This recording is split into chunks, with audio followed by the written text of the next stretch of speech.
Are you willing to sacrifice to get to the top 1%?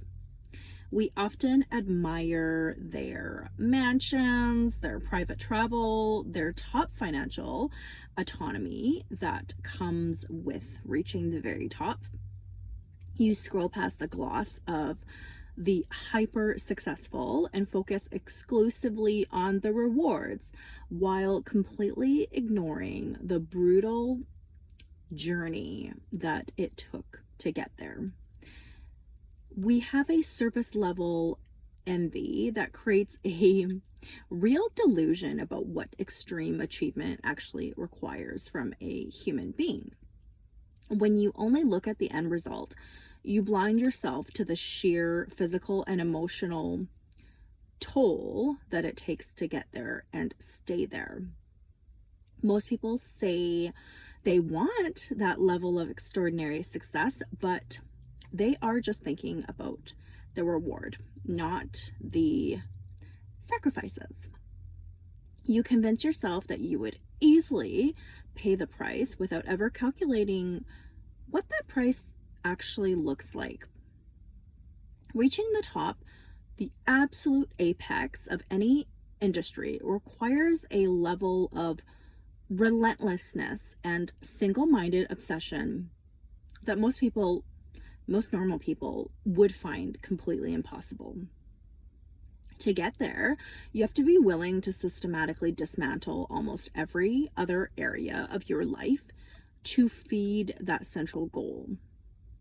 That means your 20s and 30s are not filled with fun weekend trips, spontaneous hangout with friends, or relaxed personal hobbies. You sacrifice the flexible and lower stakes years of early adulthood when everyone else is exploring who they are. While your peers are building memories and building relationships, your calendar is completely cleared for work. These people are completely consumed by 80 to 100-hour work weeks that push your mind and body to the brink of collapse. You are essentially trading the vibrant, irreplaceable years of your youth for a slot at the very top of the social and economic pyramid.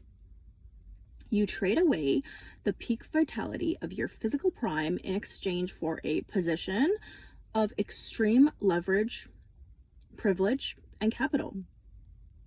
When most people look closely at that trade, they realize the life that they have to give up is worth vastly more than the cash and status that they're chasing.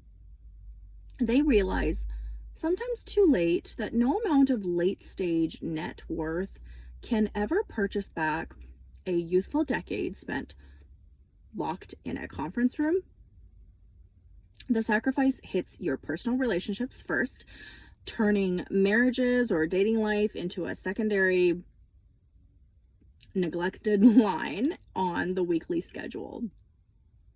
They treat their personal life like a secondary utility that must adapt entirely to the demands of their career. Birthdays are missed, anniversaries, school plays, because a critical deal or a market crisis always takes absolute non-negotiable priority. It can breed an intense, deeply isolating level of hyper focus where you can no longer even relate to regular people or casual low stakes conversations.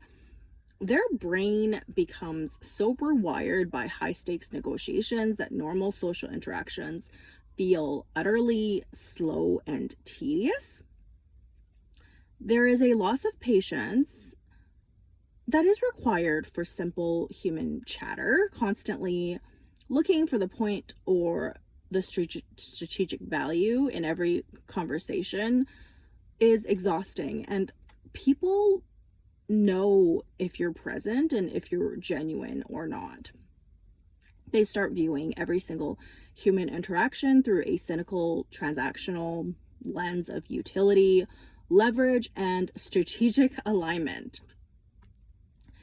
Warning signs of chronic stress is ignored, assuming the body will simply comply with the mental demands indefinitely.